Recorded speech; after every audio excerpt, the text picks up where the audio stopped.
What's up, guys? My name is Augustine from DFO, also known as DebatableFootballOpinions on Instagram, and we're back with episode 4 of reacting to your unpopular football opinions. This is again a special episode because we got another giveaway here. If you haven't been staying tuned to my stories on Instagram, let me tell you, these last few days have been a roller coaster. I went on a road trip to Dallas where Juventus and Barcelona would be having a game, and just like I did for Manchester City, we stayed outside of the hotel. We tried to sneak into the hotel, try to get pictures and signatures, and my goal was to get a jersey for myself that would be signed, and also a jersey that I could give away to my followers. And guess what? That's exactly what I did. So we weren't in the Barcelona hotel for long, but whenever we were there, we were able to get this Ansu Fati signature right here, as you can see. So just like for Man City, I got this jersey for myself, and this is for you guys. This one's also signed by Ansu Fati. It sucks that he signed it in the blue. He should have done it in the red, but you can see it right there, the Ansu Fati signature, and it's a pretty cool jersey as well from the 2009 UCL final with Xavi on the back. So this is the jersey that I'm gonna be giving away. We're gonna follow the exact same procedure that we did for the Manchester City signed giveaway.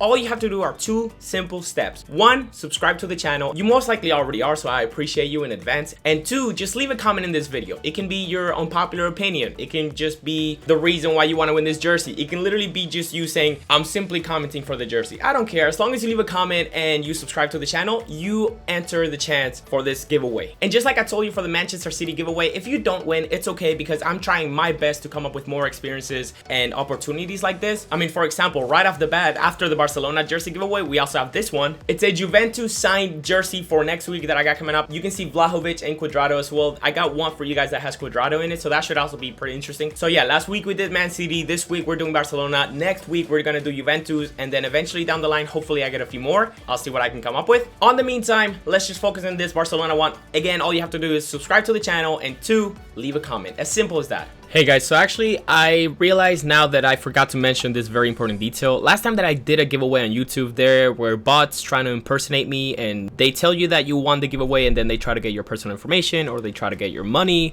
Needless to say, this is not me. Whenever I announce the winner, it'll happen in my Instagram story, so just beware of these bots, these scams, and just be safe out there, alright guys? But without further ado, let's get started with episode 4 of reacting to your unpopular football opinions.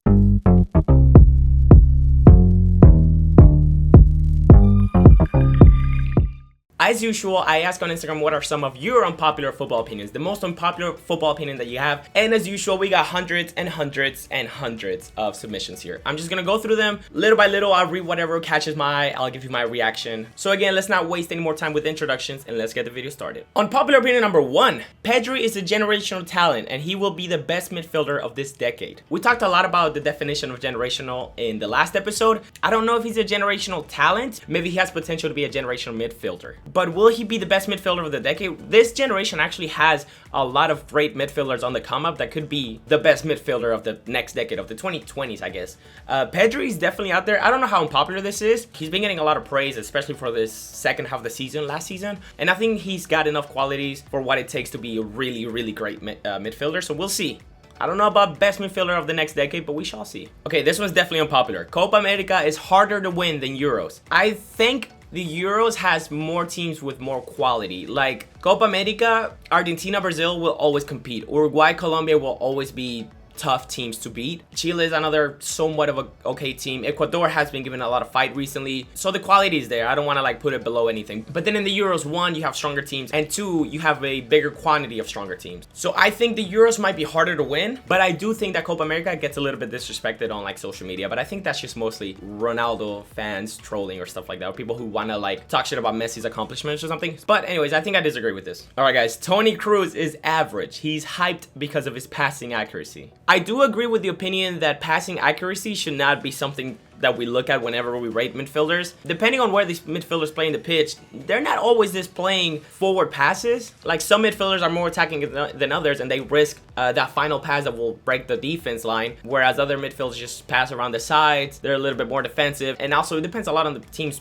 play style. If you're a possession team, the midfielders are going to have a great passing accuracy. So, okay, moving that out of the way, Toni Kroos, call him average? Are you serious? This is definitely unpopular. I barely ever see Toni Kroos disrespect. This is one of the few times. Don't think he's average. Don't think he's just good.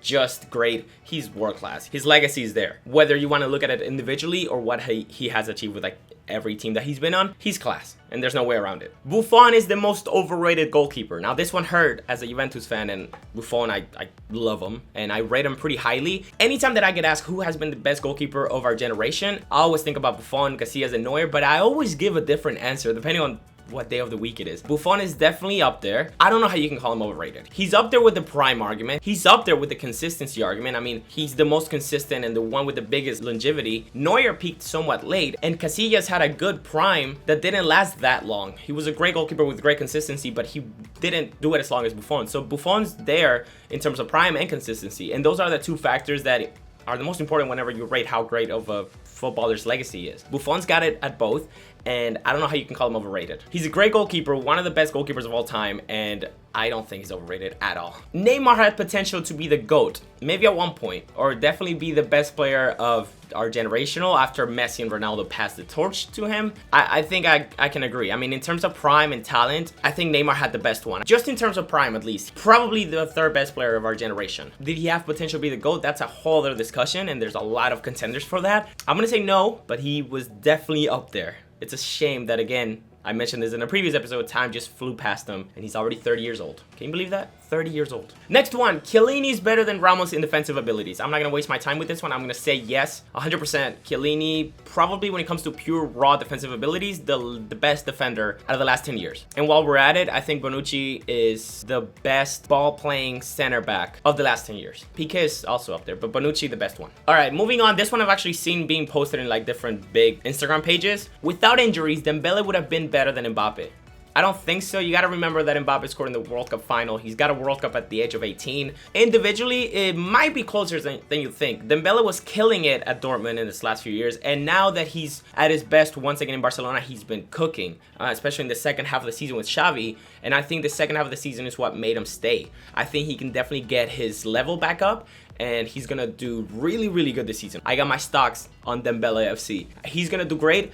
I don't know if he would have been better than Mbappe. He's so injury prone that it hurts. I don't know about better than Mbappe, but he definitely would have been like maybe top 3 talents. Next one, this is one that I just don't like to read. Zlatan is overrated. People just talk about him as much as they do because of his ego.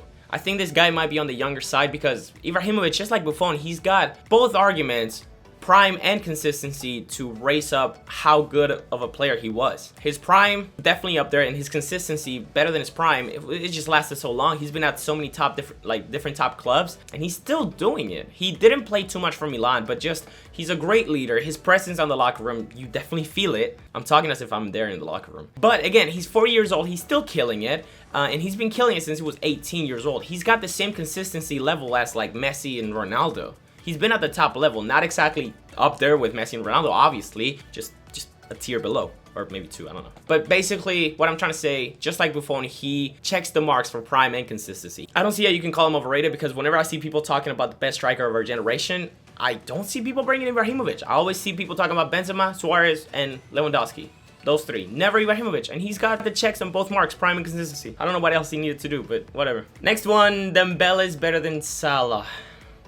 We're just going to skip that one. Moving on, Di Maria is a better player than Ozil. I think I can agree with this. The only thing that Ozil has above Di Maria was maybe his prime. Like, prime Ozil was probably better than prime Di Maria, but whenever I rate a player, like I'm looking at everything, every factor, not just how high they peaked. So I think whenever they both finish their careers, people will remember Di Maria more fondly than they did Ozil. I mean, Ozil had a lot of problems off the pitch that made him leave Arsenal or not play or whatever. There are offside the pitch reasons as to why he's where he is today, but Di Maria completely underrated in the generation, and he's still killing it at 34 years of age. Di Maria is definitely ahead. Next up, DFO secretly likes Cavani. Just pretends to not like him so he remains underrated. Look, Cavani is probably one of the most overrated strikers of our generation. I have been liking him a little bit more only because of what we've accomplished in the Juventus rebuild career mode, the series on my YouTube channel. He's been killing it there, so I like him a little bit more. I still think he's overrated. I still think his finishing is ass.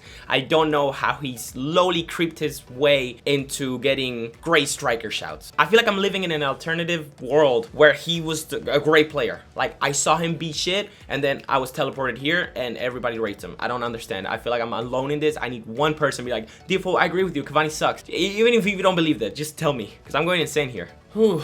All right, next one's a big one. 2010 Spain is the best team football has ever seen. This is a debate that could go on for days. You know the amount of great teams that there are out there. I don't have the time or the knowledge to even talk about this. This is a tough one because whenever they had the World Cup, they didn't even dominate the games that they won. Most games they won 1-0, and they actually faced off against teams that weren't that high up. Like Ecuador in quarterfinals, if I'm correct, they won 1-0. They didn't dominate, and they definitely had the players to do so. A lot of chemistry, a lot of individual talent all around the pitch. Don't get me wrong, they're great, and that's why they achieved 3 trophies in a row. I don't know about best team football has ever seen. They're definitely maybe one of the best World Cup winning teams out there. Alright guys, but I think we're gonna end the episode there. I had to cut it short here because I'm running on like 5 hours of sleep. As you can see, I'm not energetic at all. I have like eye bags right here under my eyes. This road trip has been killing me, but I needed to upload this video so I could start the giveaway for the Barcelona jersey. Once again, if you want to win this beautiful Barcelona kit with Ansu Fati's signature right up there, all you have to do is 1, subscribe to the channel, and 2,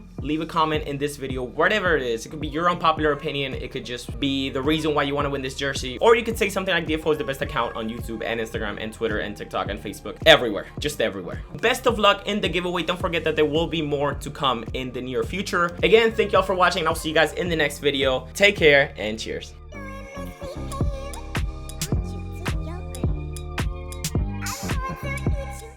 I do agree with the fact that